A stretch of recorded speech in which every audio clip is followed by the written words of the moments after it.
Hello friends, আশা করি সকলে ভালো আছো। এটা আমার ফার্স্ট ব্লগ ভিডিও। এই যে সকাল সকাল রেডি হয়ে বেরিয়ে পড়ছি কলেজের উদ্দেশ্যে।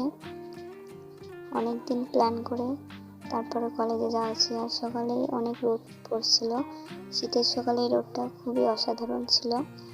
তো কলেজে আসলে মূলত যাওয়ার কারণ হচ্ছে সামনে পিকনিক আসছে। শীতের এই শেষের টাইমে পিকনিক হয় কলেজে প্রতি বছর, আগেও দুবার গেছি আসলে। আর খেলা হয় আর কি, বার্ষিক ক্রীড়া প্রতিযোগিতা। এই যে কলেজ, এটা আমার কলেজ, চলে আসছি। আর কলেজের মধ্যে ঢুকে দেখি অলরেডি ছেলেরা ব্যাডমিন্টন খেলছে। আর একটা খেলা হয়ে গেছে, ছেলেদের বিভিন্ন ধরনের ক্রিকেট খেলা ছিল, মেয়েদের কালকে খেলা হবে আর কি। সাইডে বক্স বাজছিল, খুবই আনন্দ হচ্ছিল। বন্ধু বান্ধব মিলে সকলে অনেক গল্প করছি, আড্ডা দিয়েছি, এনজয় করছি অনেকদিন পরে।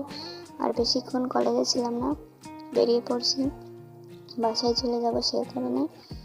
আর আমাদের কলেজের সামনে একটা রেস্টুরেন্ট করছে, এই যে সেই রেস্টুরেন্ট, এটা আজও খুলেনি। ভাবছি এটা যাব, বাট আজও খুলেই নি রেস্টুরেন্টটা। আর আমাদের কলেজের পাশ দিয়ে ছোটো একটা বাজার আছে, বাজারে সব ধরনের কিছুই পাওয়া যায়, স্টুডেন্টের জন্য বেস্ট। আর সামনের দিকে একটা রেল লাইন চলে যায় আর কি। জায়গাটা খুবই সুন্দর, রেল লাইনে হাঁটতে ভালোই লাগে। আর ওই যে আমাদের গাড়ি অপেক্ষা করছে আমাদের, সো গাড়িতে উঠে পড়লাম। আর জায়গাতে খুবই সুন্দর লাগছিল। তো আপনাদের যদি আমার ভিডিওটা ভালো লাগে তাহলে প্লিজ আমার পেজটাকে ফলো করে দিন এবং লাইক করে দিন। বাই বাই সবাই।